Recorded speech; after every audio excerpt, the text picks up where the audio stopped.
Akwa Ibom Towers Foundation in Lagos. That's on page 3. Vessel with petrol jet A warn others bet in Lagos. That's also on page 3. At the bottom of that newspaper, we have the court stops CBN, AGF from releasing allocation to Rivers. By the side, the writer to that story says, Fubara, we will continue working. Myself and Francis, we also talked about that story. All right. For more stories, please do grab yourself a copy of the Nation newspaper. Next on Q, the Daily Independent newspaper this morning. The big headline on Daily Independent newspaper says, Port Harcourt, crashed helicopter debris yet to be found 1 week after. 3 riders here says, it's embarrassing situation for Nigeria. That's come from Colcrick. We are not prepared for search rescue in aviation. Coming from Badamasi. And the final rider says, Malaysia Airlines plane debris not found in 10 years. Coming from Sanusi. That story is on page 29 of the Daily Independent newspaper this morning. At the top strip, FG uncovers cartel behind skyrocketing poultry prices. Catch them so we can enjoy this chicken during Christmas. Another story here says, Tinubu names Major General Oluyede as acting chief of army staff. Let's look at other stories making the rounds on the front page of the Independent. Academic technologists embark on nationwide strike November 14. On page 7, also on page 7, governors monarchs to advance joint security role bill within 4 weeks. On page 6, higher institutions reps OK 14-year jail term for sexual harassment. On page 6 as well, Senate confirms 7 ministerial nominees. On page 7, court grants reps who assaulted boat driver 500,000 naira bail. And 2 more stories here on the front page. Condemnations trail court order stopping Rivers allocations. The riders, Atiku cautions judiciary not to set state on fire. Opposition rep says it is height of judicial rascality. The final story on the front page of the Independent newspaper says Nigeria's solid mineral sectors rakes in 747.28 billion naira in 2022-2023. That's on page 6 of the Daily Independent newspaper. Those are the stories making the front page. All right, the Guardian screaming story here says new twist as Rivers stakeholders fought allocation suspension order. That's on page 6. At the bottom there, we have energy costs, jackpot syndrome to threaten survival of varsity system. That's on page 7.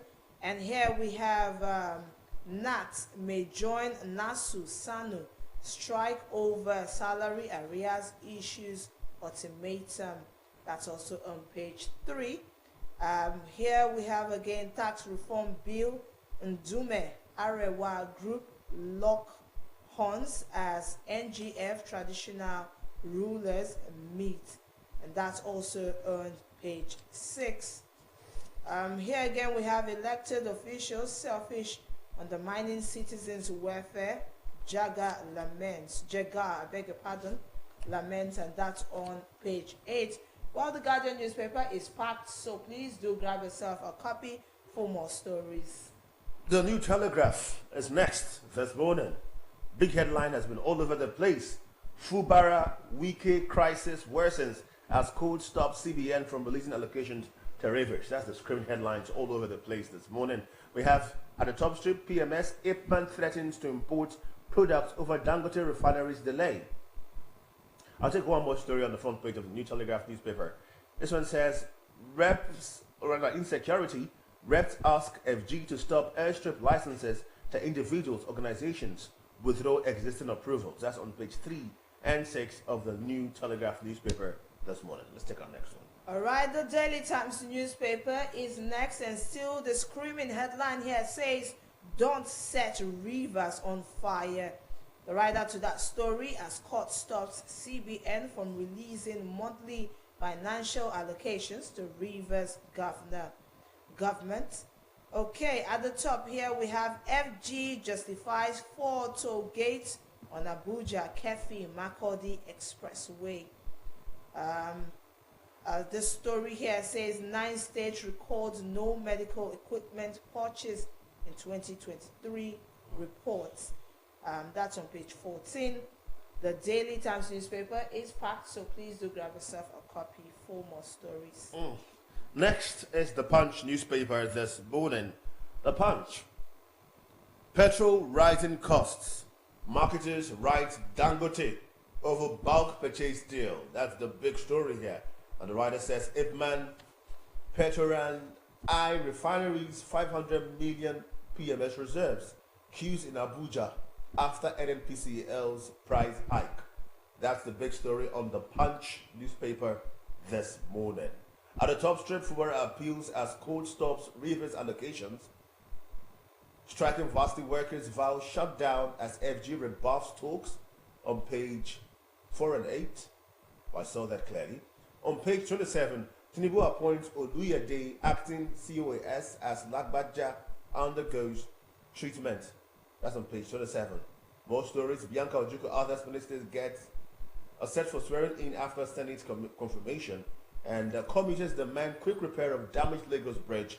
And finally, we have food inflation. 7 imported wheat vessels arrive in Nigeria. On page 18, those are the stories making the front page of the Punch newspaper this morning. All right, the Daily Trust newspaper is next, and this headline here says Dangote marketers in fresh row over sale of petrol.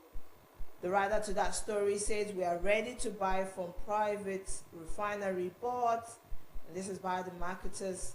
Another writer to that story says Nigerians demand fuel price reduction availability. The story is on page 4. And at the top there we have Atiku cautions as court stops monthly releases to Rivers. Another story here says power restored in Kano Plateau, Bauchi, Gombe, Benue, Kaduna, Nasarawa. Last story here says I'm threatened with attack as minister. This is by Senator Hanga. There's many more you can get on the Daily Trust newspaper. I'm very concerned about the UPNEPA in Kano, Plateau, and the rest of them. Finally, this morning to review is the Vanguard newspaper, and the big headline is Fuel Price Increases Pushing Nigerians to the Limit. It's coming from Labour, and that's on page 5. The writers are plenty. We'll just skip that. At the top strip, article, but some others warn as court stops monthly allocations to Rivers. That's on page 7. On page 8, workers poorer now despite increases. Oshomole laments. That's on page 8. It's such a reality. More stories here. Crash NCAA dismisses report on chopper airworthiness. That's on page 9. We are determined to flush out terrorists in Nigeria. That's on page 31, and it's coming from the defense minister. On page 8, ministerial appointment. Senate confirms Bianca Odumegu Ojukwu, 6 others. Stories making the front page of the Vanguard newspaper this morning. I'll take one for one. It says FG justifies 4 toll gates on Abuja Kefi Makadi Expressway. Those are the stories making the front page of the Vanguard newspaper this morning. So I hope you have a glimpse of that, but do get a copy or copies of these papers so you can get proper information as regards to what's going on in our nation, Nigeria. But let's get back to the studio, and for 15 minutes we shall be having a conversation with our analyst, Bonnie Akeze. Good to still have you right here with us. Thank you. The screaming headline all over the place. You probably heard us saying that again. It was a bore. And just going on and on with that particular story. It says, article to judiciary, don't set Rivers on fire. It's all about Rivers State now. All about Fubara. All about the IGR that gave it to that state on a monthly basis and the court ruling. What's your thoughts about everything so far? Thank you very much. The Rivers situation, to me, it is a test for the rule of law in Nigeria. You know, these things are not, well, we just discuss them out there. We need to see them in reality, as it's in practice. On this matter, the High Court is the court of first instance. So it is a matter that will go up, down to the Supreme Court. So, but one will ask, why will something that happened in Rivers State and the issue of affairs of Rivers State, why is it being held at the Federal High Court in Abuja? We need to look at our administration of justice and the structure of our judiciary in this country, because these things give room for different types of and you choose where to go, and you know. So there's a Federal High Court in Port Harcourt. There's even courts of, if we're really a federal state, there is a court of the River State, you know, as a federating unit in the federation. The River State has its own high court. So these are some of the things that, you know, the reforms and the restructuring that we need to see. But to me, like even the headline said, the River State government, the governor has already filed an appeal. So let's see how it gets. And remember, there's another headline that is saying another court has dismissed the suit filed by the other faction, the pro-Wike group. So I know that of all these things, the summit is the Supreme Court. So let's wait until we hear the final pronouncement, because once the Supreme Court makes its pronouncement, It's all over. It's all over. The whistle has been blown. Yeah. Okay. Okay. Looking at, are we talking about the story? No. Looking at the story now, let's assume the Supreme Court ruling is in tandem with what the Federal High Court in Abuja just ruled. And looking at what Atiku has said, don't set River State on fire. Tell me, how strong is that statement? How realistic is that? Is that just a threat, or would that be a reality? If really, Well, it's a personal view. Of course, when the extent of the rule of law is to ensure order, public peace and order, to ensure that people don't take laws into their hands. But in doing that, that's why the woman holding the scale and the sword in the front of the scene, although she's blind, but she depends on the scale. You have to weigh the scale. So when you are passing judgment, you don't just do justice, you ensure that justice is done. So that is why some other factors, so many factors are put into consideration when arriving at a court verdict or court pronouncement. So I think it's under that perspective Atiku is giving his warning or whatever we call it. all right. Okay. Here it says reps demands withdrawal of licenses for private airstrip. Now we're revisiting this story because myself and Francis said we're going to come in and elaborate more on it. Now it says the House is concerned about the security situation across the country, and granting airstrip will further worsen the situation. Now the House of Representatives is asking the Minister of Aviation, Festus Keyamo, to stop the issuance of airstrip license to private individuals and organizations and withdraw licenses already issued. Now, just on this seat, we talked about airstrip, an airstrip license being granted to the winner's pastor, right? Now, they want to withdraw that license, saying it's going to cause insecurity issues. And just before you came on set, myself and Francis, we had to trace back a little bit at the time when this private jet was used to bring weapons into the country, because that example was made in the House. Make it make sense. What do you think? Yeah, you see, we have the managers of our the national security system. They should know better. But my own is that if we have the way we are in the country, today, the state of the economy and the living condition of the people. These things only reinforces some of the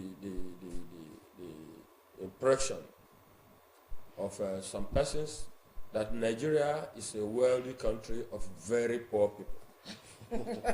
Nigeria is a wealthy country of very poor people.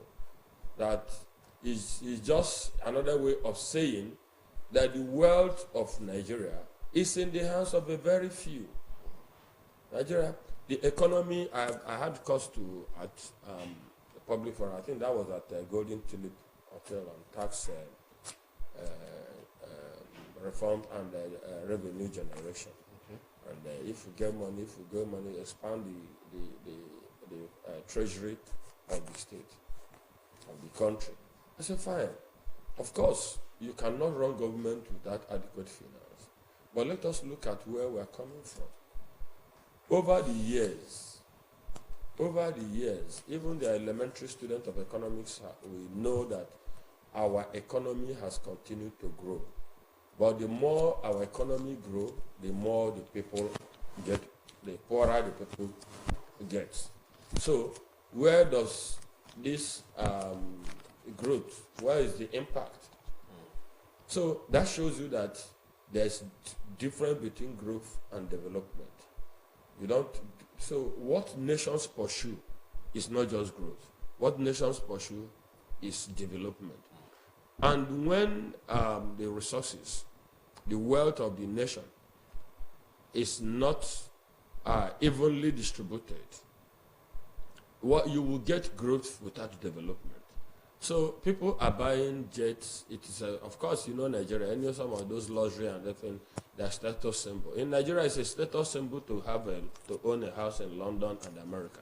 Have you asked how many Americans, whether business people or public, politically exposed persons in America, how many of them have found Nigeria worthy of having residence so that when they go on vacation, when they take their families to?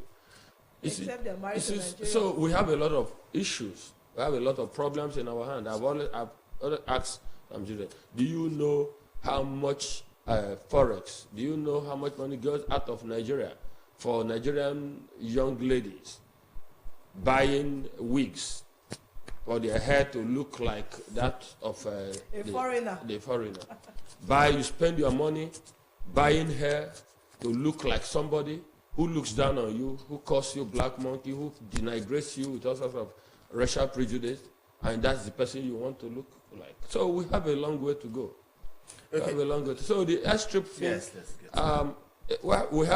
there's an aviation, there's a law regulating the aviation industry. It is either the provision of the law is, or the reps think that the law should be amended, or certain thing about the law is not being. So it's a question of the rule of law. Do you think the conversation is necessary, really? Because the reference they made, like we said before you came on set, was that once upon a time, a particular pastor used his private jet to get weapons into the country. But then we remember that pastor. I remember who the pastor was delivering the items for. It was precisely the president of Nigeria. He was doing a very rogue job for the man. And we agreed on set, you might disagree with us, that presidents have that initiative sometimes when they're desperate to cut corners and get what they want. Should that be a worthy reference for them to make at a house from Gumi? This is Nigeria. This is Nigeria where we politicize everything. When the African came out, they said the pastor or the clergyman has a company that is into hiring of aircraft. That does not make the aircraft it's like it's his personal thing. And again, they did that within the issue of fighting insurgency. Yes. There are certain things you don't bring to the open to discuss, especially things that deal with national security. But because this government, this APC government, that time they were starting, they did everything to ridicule the Jonathan's government in order to gain power. We have seen where all of us, where all those propaganda, where all those this thing, desperation, we have seen all those, where all those this thing, they have led us. So there are certain things of national security that it is done all over, that is done all over the world. It's not brought to the marketplace. Public scrutiny. It's not brought to the marketplace. So, and if even the parliament, like we call the Senate and the listen, want to discuss those things, they do it in closed session because they are things that border on national security. So we should not play politics with everything. Thank you so much. I think your time is almost up. It's going to do 15 minutes. It's almost 15 minutes. But quickly, Port Harcourt, crashed helicopter debris yet to be found 1 week after. They should have been having this conversation, though, at the house. And they're talking about Idikpo at the airstrip. This is particularly worrisome. The writer says it's an embarrassment for Nigeria, come from Caldrick. And somebody, a very strong statement here, Mr. Bonny says, Malaysia Airlines plane debris not found in 10 years. That was how Sanusi responded to all that. Very good. You don't use an aberration as a standard. Is it a good news that the Malaysian distance has not been found? Is it an encouraging thing? You see, these are the what we people. There's nothing you say that people will not have something to respond to it. But okay, fine. The Malaysian distance has not been found. Is it a good one? Are we going to go by, like I said, should we use an aberration as our standard, as a good example? It is not a good thing that this thing has not been found. So what the aviation managers should be telling us why. What is the problem? Or was it that it was not the place of crash is not the information they get about the scene of crash is not the right one? Or that must be explained, not to begin to excuse it that it happened the other places. So because it's happened in other places, it should continue to happen. It's become a normal. That is not a good response. It's how they normalized it for me, how they made it sound so casual. Yeah. It's not a good one. It's not a good one. So somehow it should happen in Nigeria because it happened in Malaysia. So it should happen everywhere. Because, no. That is not how to look at issues. Yeah. Okay, let's take this story here. It says marketers spend days at Dangote refinery unable to load petrol. This is by Akman. Now, the Union expressed surprise that billionaire businessman Aliko Dangote said marketers were boycotting his refinery to buy imported petrol. Now, when I first saw that story, I was wondering, which is more expensive, buying from importing or buying from Dangote himself? Now, it says the Independent Petroleum Marketers Association of Nigeria says its members can't load petrol from the Dangote refinery in Lagos despite having paid 40 billion naira to Nigerian National Petroleum Company Limited. Okay, thank you very much. You see, I said it here on this program, if you remember, Chizi, that Nigerians have not had the last on this fuel increment, petroleum products controversy, especially PMS.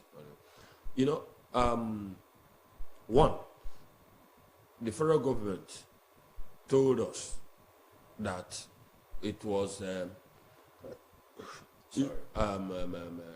cartel or cabal in the oil industry,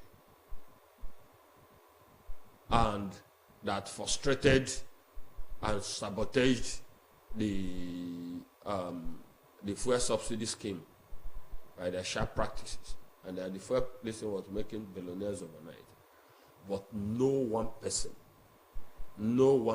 was brought to book. No one person was ever made to face the law.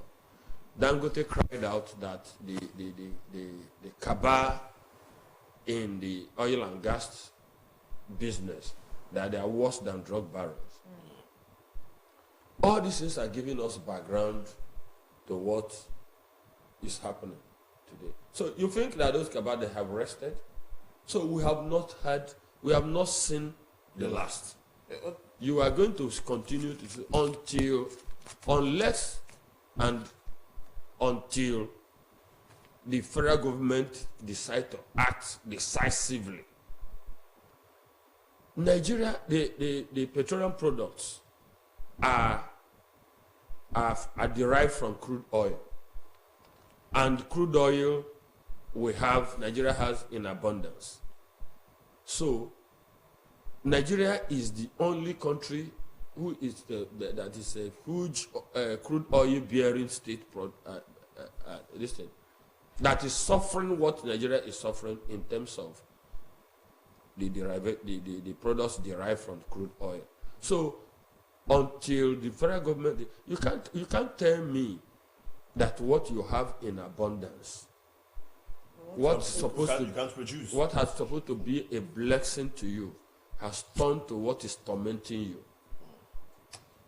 Somebody has not told somebody the truth. That is my view. While you are concerned about how they've not uncovered the cartel as regards the fuel subsidy brouhaha, well, a particular cartel has been uncovered. The Independent catches it this way, grabs it this way.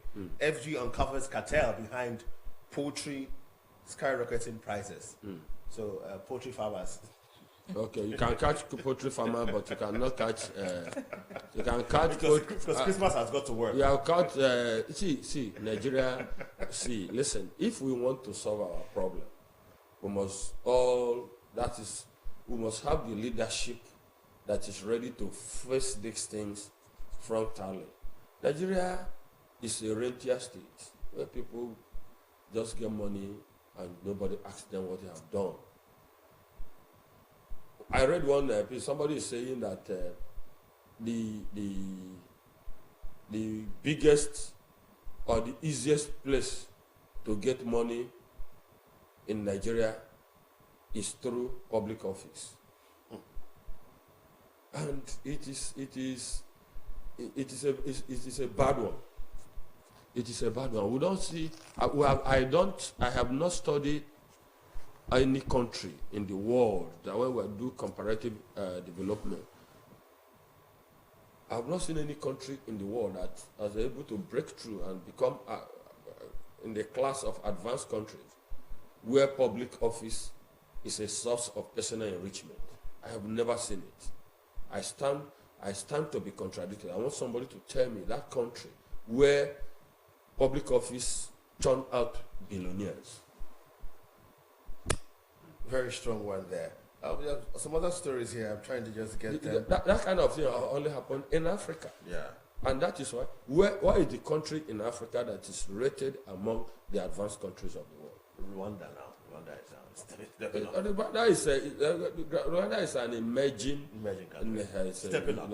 So we need to see how far they will go. It's not a question of one leader, Kigama is on this and that. When he leaves, what happened? You can see Nelson Mandela came out from prison. He governed South Africa for 4 years. Even when ANC say go for another term, the guy said no. He did just 4 years and he stepped aside.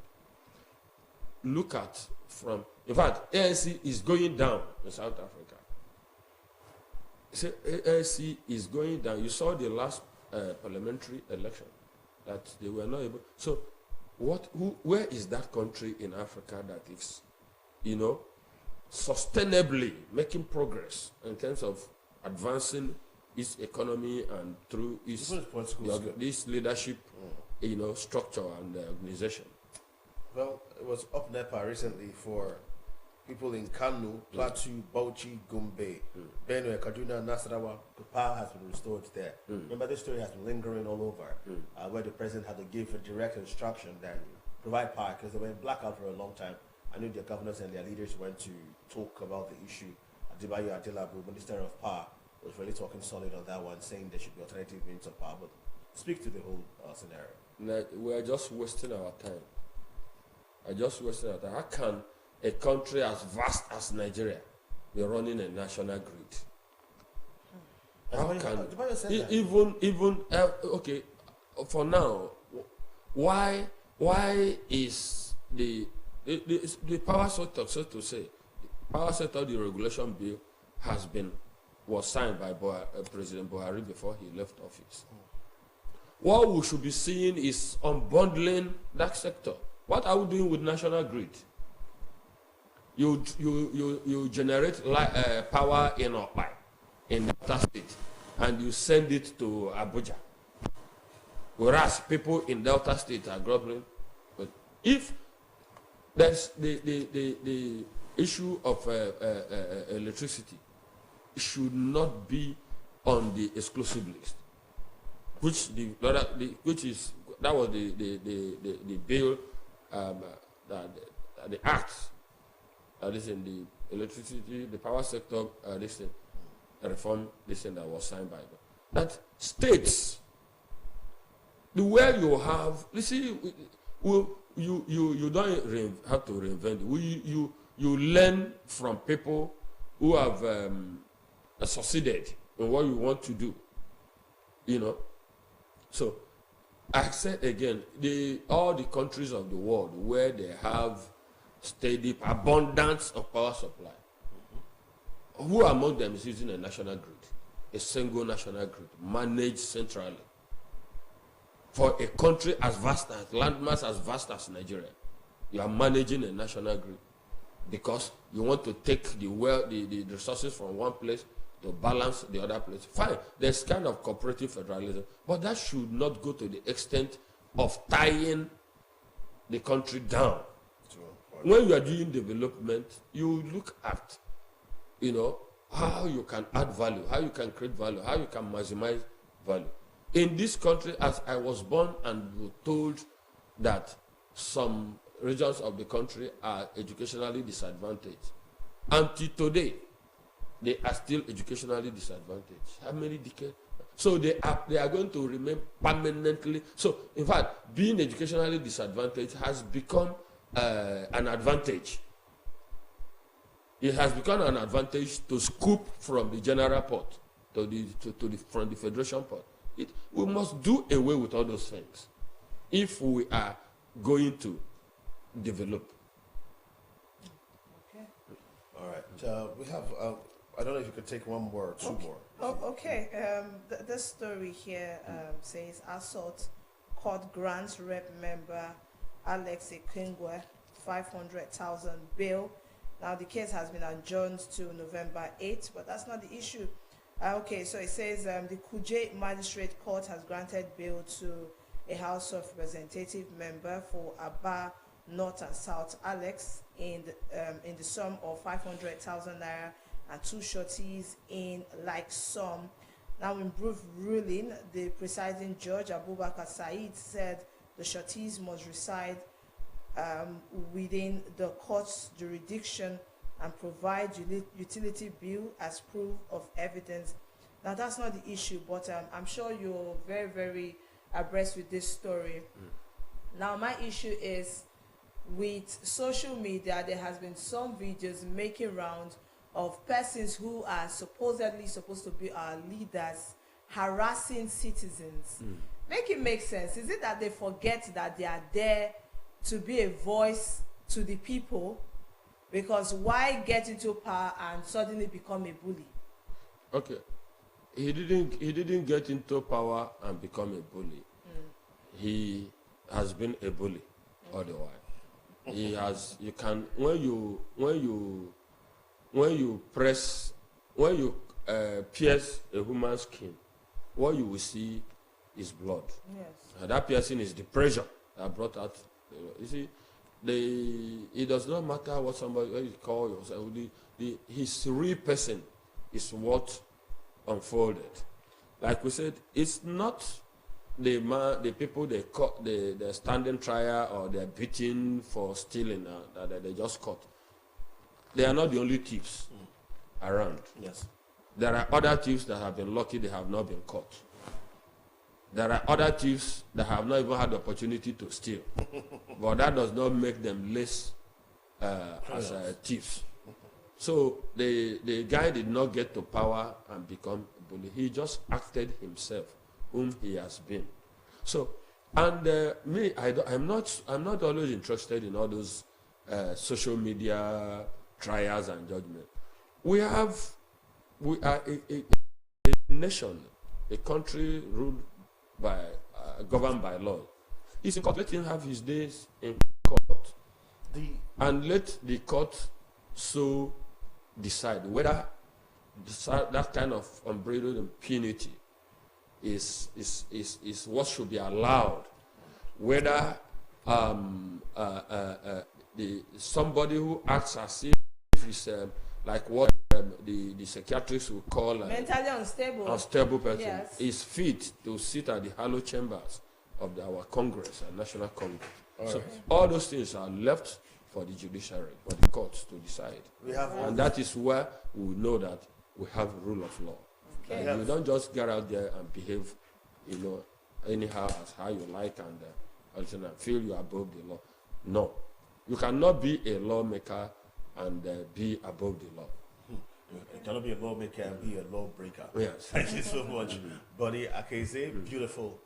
So many papers to look at. Even congratulations to the ministers who were appointed. Ojukwu, the very fine lady, according to the beautiful lady, according to one of the members of the house, trying to. No, that was just a compliment to her. But it was not in the CV. No, it must not always be in the CV. Sometimes too, you come with some other to lighten the mood, and so it was not just a bit of compliment. All right. Thank you so much, Buddy Akeze. We have been doing paper review. We've talked about so many papers. Well, do well to grab a copy and watch programs like this so that you can get updated and you can know what's really happening in the nation. Morning Ride continues when we come back. We shall talk about the country, this time about our roads and the movement. Stay with us.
Tomorrow would be November 1. Notice the rhyme, October, November. We are in the Ember Months period, and this is a period where we party, celebrate, we talk about New Year, talk about Christmas celebration, and the gyration, like we love to call it, is always at top notch. Well, each time it comes with its own gains and losses. This morning, on Morning Ride, we shall be discussing on the myth behind Ember Month as far as road safety is concerned. There are those who believe that those at the coven are awoken during the Ember Month period. Well, with us this morning is someone who shall do great conversation, and he has the authority to do that conversation with us right here on State Television. He's Sector Commander, Federal Road Safety Corps. No, the PRO.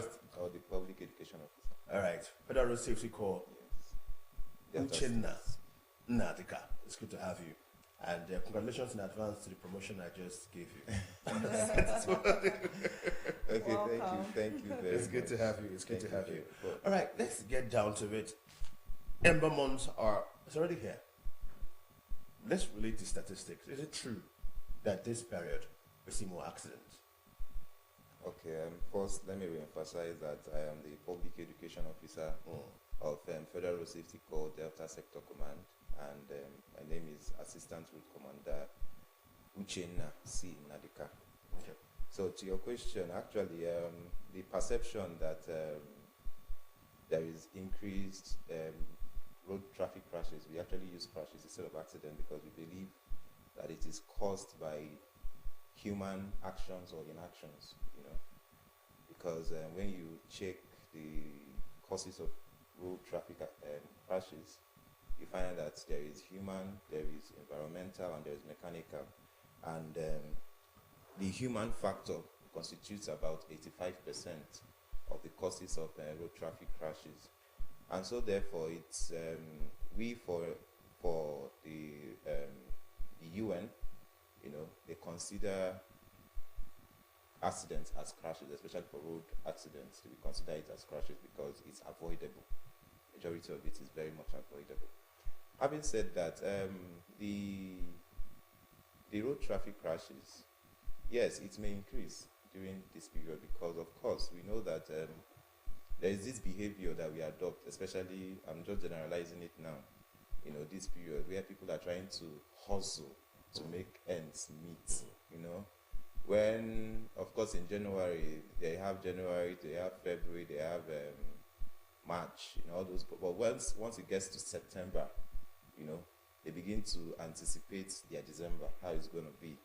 Most of them have families that they have to cater for, and they also use the opportunity to also plan for the next year. They have festivity and all that. However, it's like we always say,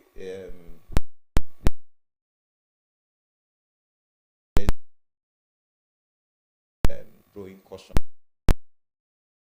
and then doing whatever it is that pleases them.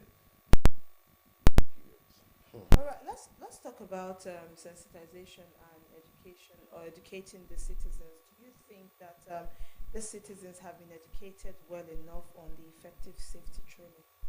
Of course, yes. The truth is, when you look at our functions, aside enforcement, we also have a very critical function of public education. That is why we even have its office, which I am the head of in this state. Right. And to also buttress how important we find this period, especially at the Federal Road Safety Corps, having noticed that, okay, this is a period of increased road activities, So we always flag off our Ember Months campaign. Of course, we do the campaigns already, but here it is more like a double strategy where we increase the activities that we're already doing. Of course, we are going to be flagging it off officially by next week. And the theme of this week is this Ember Month, 2024 Ember Month flag off is Speak Up Against Dangerous Driving. Crashes kill more passengers than drivers. Now, for us, we do so many things to ensure that this enlightenment gets to everybody. Part of what we do is why I'm here. I'm on the television here to educate people on the need to drive and use the road more safely. We go to churches, we go to mosques, we go to parks, we do what is called early morning prayer every team that moves out for their routine patrol must stop at one or two parks to preach the gospel of safety on our roads. You know, beyond that, we also go to televisions, we also go to radios, we also make use of the media. We have our social media handles that you can always go to, you understand, and you can get one or two safety tips and our activities too. You know, these are some of the things that we do. We also have school advocacies, you know, where we inaugurate road safety clubs in schools, and we try as much as possible to catch them young, because we believe that if we can start tutoring them at that young age, at least they will grow into having that thing in their subconscious, the safety in their subconscious, that this is how it ought to be. And they too will also be able to speak and influence their parents at some point. Of course, you know how kids do.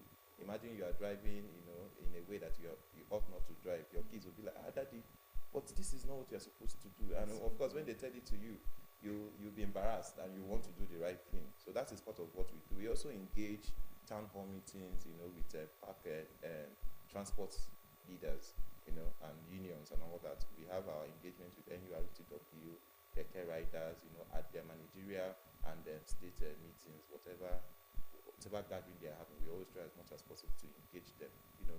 So these are some of the things that we are doing to ensure that. Since you started this campaign, would you say it has been helpful?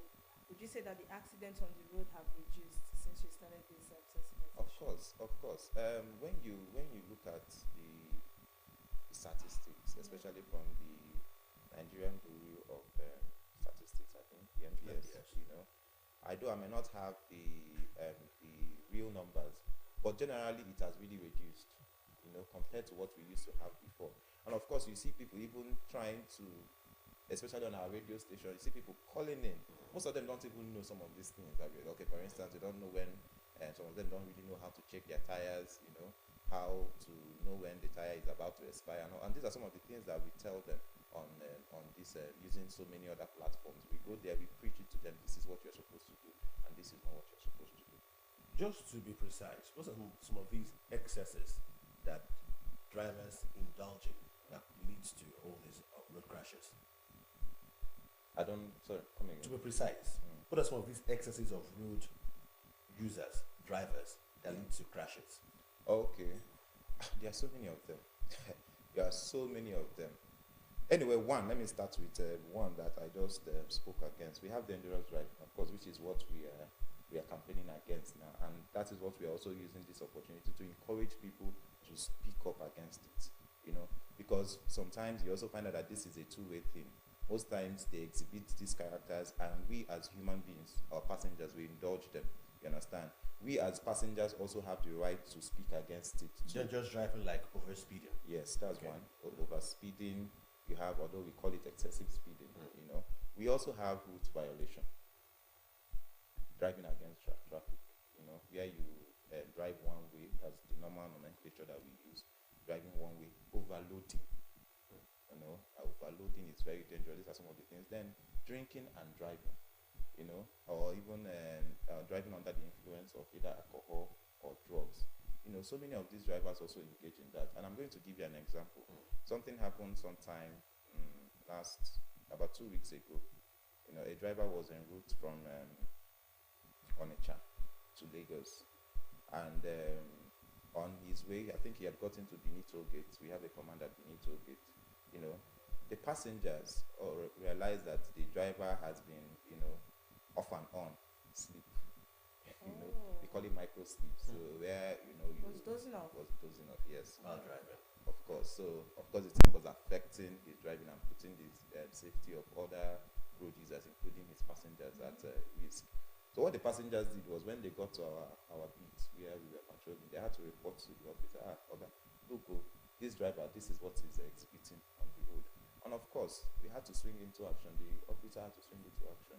He impounded the vehicle, brought the vehicle to our office at Benin Toll Gate, and had the driver test. Of course, we have what we call alcoholizer or breathalyzer, where we can check your alcohol status if you are driving under the influence of alcohol. And of course, it ran positive, you know.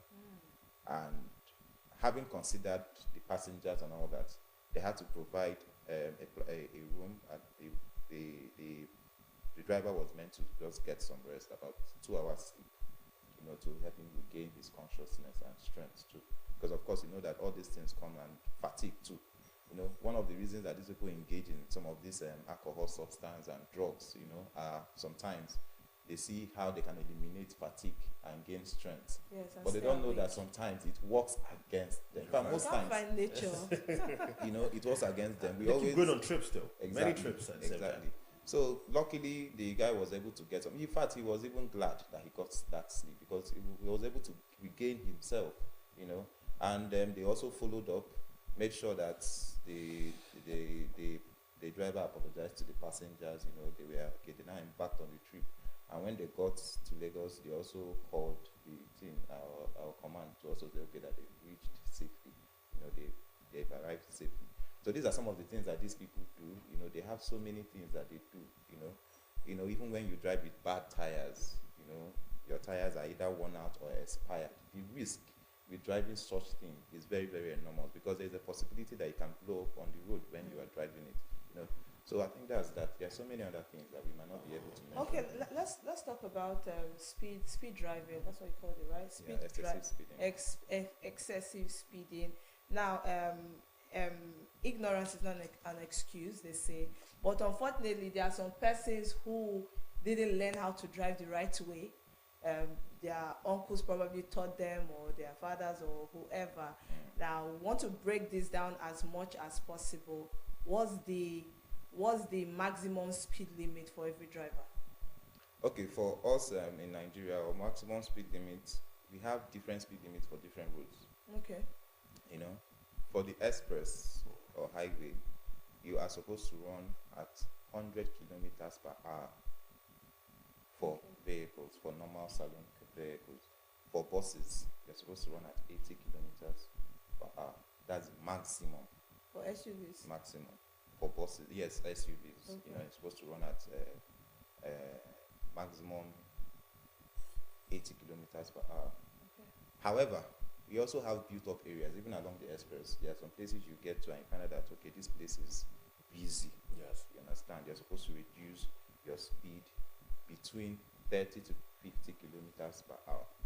You understand? However, when you also drive within town, you know, you're supposed to drive as maximum 50 kilometers per hour. When you get to market areas, school areas, you're supposed to reduce your speed to about 30 kilometers per hour. That's why I said at busy areas is between 30 to 50 kilometers per hour. However, there is what we call common sense speed.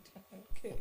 Yes, common sense speed. Is that Because it is maximum 80 kilometers or 100 kilometers does not now mean that, yes, I must run at 80 kilometers or 100 kilometers and you cannot control it. You're supposed to use your sense and look, there's a danger ahead. I have to reduce my speed. There is something I'm observing. I'm not really getting what is happening in front. When you are not really getting it, are you supposed to increase your speed? You're supposed to slow down and observe. You know. So these are some of the things that we are talking about. Okay. all right? Let's look at the movement though, and your colleagues who are into the business. First, how friendly are they?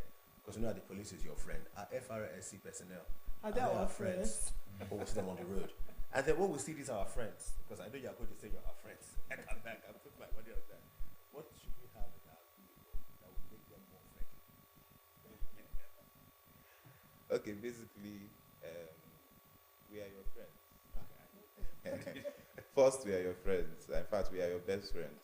Okay, best friends. So what should I have in my vehicle?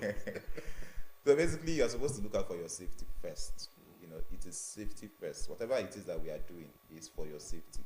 I usually tell people when your vehicle is in order, you're not doing it for Federal Road Safety Corps. It is for you. If you're alive, you're not alive for FRSC.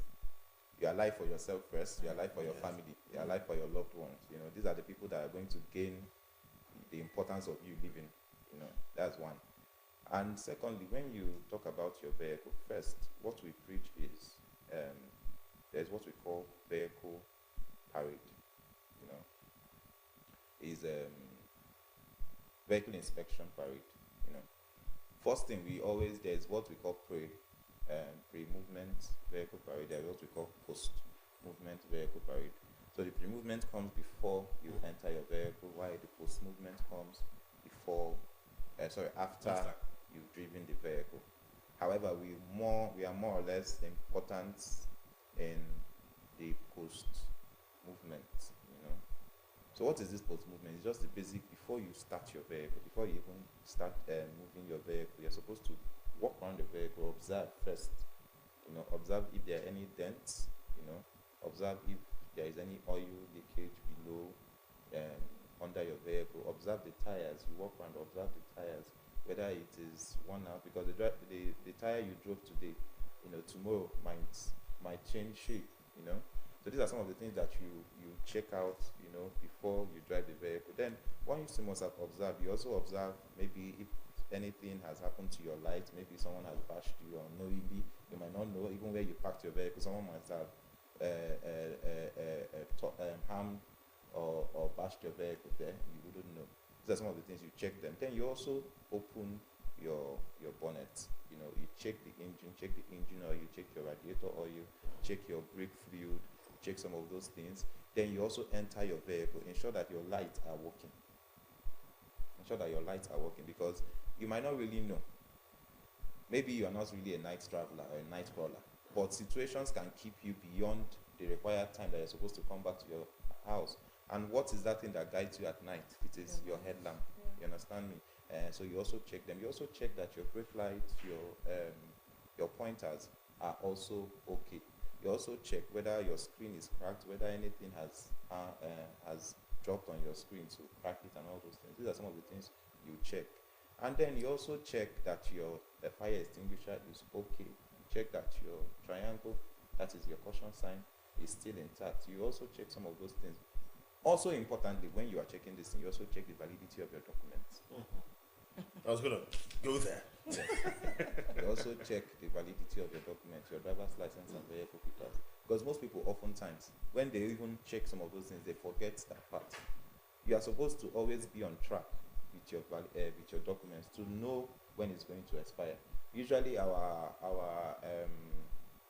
driver's license expires on our birthdays. Is that it's going to be in your head like, as my birthday don't they approach now, I should be able to renew my driver's license. However, if you keep on checking this thing, you'll not be taken unawares. You'll not be taken unawares, and you'll be on the safer side. In fact, if you do all these things, it's very much possible. You know, I told you we have the mechanical factor. You could most likely, in most cases, escape the mechanical factors of the causes of road traffic. I personally believe that all accidents, as I call it, and crashes, as you professionally call it, are influenced by man. I think that one way or the other, if the road is not good, a man did not fix the road. If the car is not proper, a man did not check. You know, and it just goes on and on. I think we are the first cause of crashes, as the case may be. So all hands must be on deck, really. Now, still talking about your colleagues and the rest of them. If I have now violated on any of these things, what do I do next? Can I pay some money there and continue my journey? No. Because time is of essence. I beg my way through. I beg my way through. And when can I beg? Because this question might sound funny, but it's very important. When can I beg and get some little pardon and mercy on the road? Because I think pardon and mercy is part of how we. In fact, the Christians will love to say, I've been doing church all morning, that mercy is how man survives. So when can I beg? When do I get some kind of respite, some kind of mercy from the hands of our friends? Our best friends. Our best friends, as you described it. Like I told you, whatever they do on that road is for your safety. The priority of their essence on that road is safety, you know.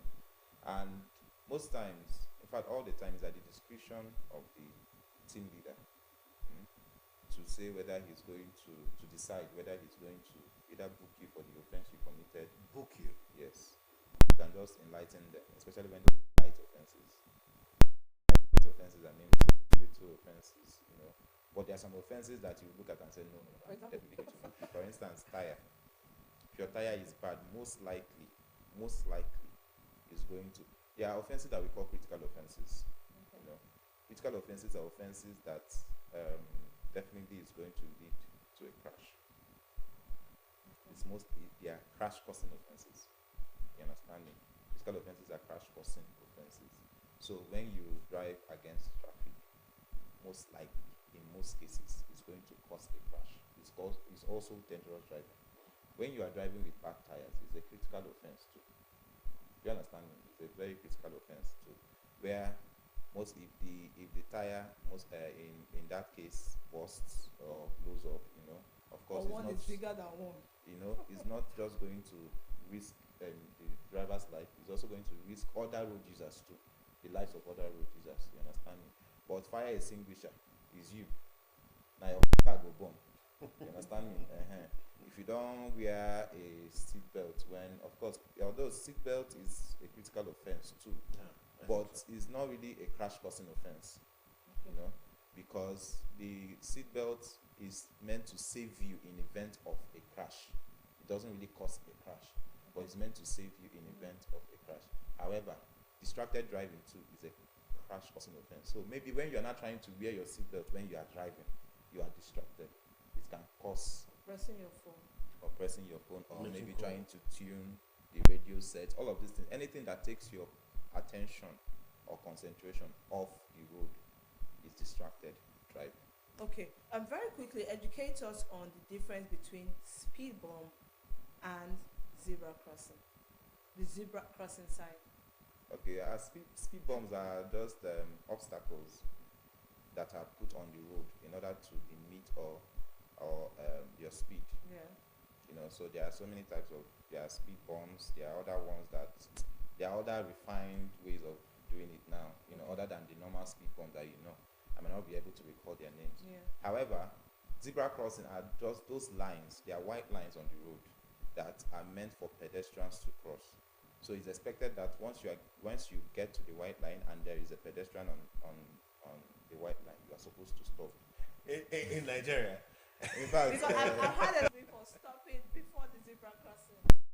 I think when I came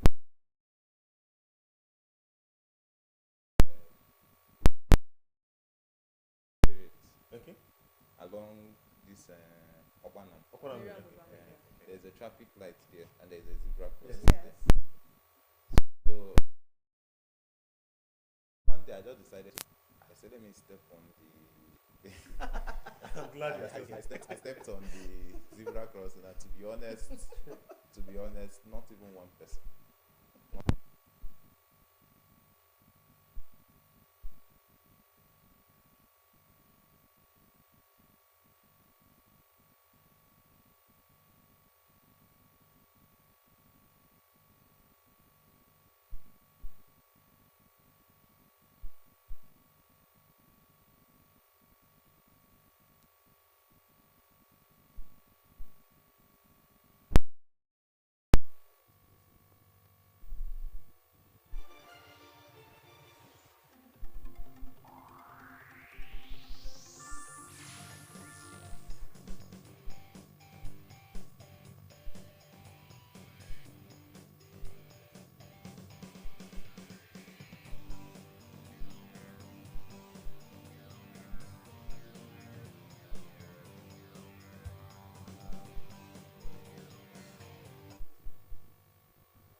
All right, we're still right here talking about road safety. The myth behind the Ember Month. Our man in the house has said there is no myth behind the Ember Month. He has taken away the title of the program to say that there is no myth, just do what is right. And he's still letting us know we're talking just before the glitch about pedestrian crossing. And he was testifying how he survived while trying to see if Asaba people would Understood respect the zebra crossing. the zebra crossing. When he stood on the road, vehicles did not stop. They were honking their horns, telling you to get out, Exactly. you need to move. Exactly. So I think we need to be more enlightened in that aspect. There is what we call right of way, and for every driver and road user, you must learn to respect the right of others on the road. For instance, the pedestrians own the right of way on the zebra crossing. Once you see them on the zebra crossing, it is your duty. You must stop. It's not about you slowing down. You must stop before the zebra crossing. It's your duty to stop. That is how you also respect their own rights too. Once you are approaching a junction, you always yield to the traffic on the left. It is your duty to slow down at every junction and make sure that the road is free, especially from the left, before you also head on to where you are going to. So these are some of the things that we need to do better in, especially here in Delta State. All right, thank you so much. We have many questions when we talk about road traffic and the rest of them. I know that Houston Nadika has got program on radio every week where he keeps on talking, and he's never exhausted. The conversation keeps going, callers keep calling, because when it comes to road safety, you can never finish talking about it. You know, the conversation is on because lives are involved. Thank you so much for doing us justice this morning talking, and for telling us that there are times where you can show us mercy, but it's at discretion of the personnel that you find there. The most important thing is they are trying to save your life. I have seen firsthand when a bus was driving in the very wrong way and caused a crash on the road. Many cars just joined in that very ugly incident. I saw that. I was among those trying to do first aid job there. My boss was just lucky not to have gotten that in that condition. So that tells you how bad it gets when people do not respect what is needed for them to hit the road in the first place. Thank you so much. Thank you so much for having me. This is a brilliant time. We've been talking to Uchenna Nadika. Is a public enlightenment personnel of the Federal Road Safety Corps. I promoted him earlier on, but I hope that you get there later on. Amen. Thank you so much for being here. And on that note, we wrap up Morning Right this morning from Chizi Awuno. Right, for me, I would say as we get into the Ember season, remember that road safety is a priority. So try as much as possible to avoid drinking and driving. And Chizi Awuno, good morning and God bless Nigeria. I'll take it from there. It's good morning, God bless Nigeria. And one thing that our last guest here said was use your common sense. When it comes to this country, use your common sense, not just on the road, but while you're doing your business and while you're having an interpersonal relationship, even intrapersonal relationship. I am Francis Ofulue. Good morning. Goodbye from Morning Right.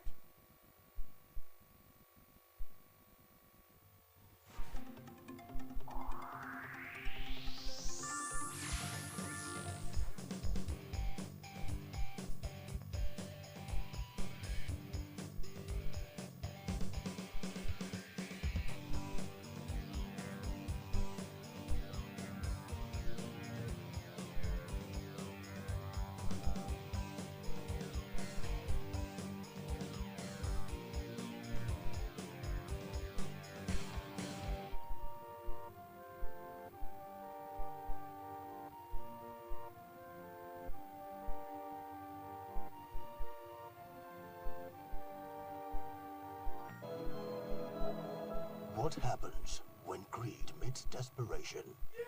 Yeah. How far would you go to get what you want? Even my life is even on the line. So please, get out of this or how could you do this to me? A gripping movie inspired by a true... Maybe you could... You think I've not done that? Experience the twist, the betrayal, and the thrill that will keep you on the edge of your seat. Get ready for the movie. The Inside Enemy. The Inside Enemy. TV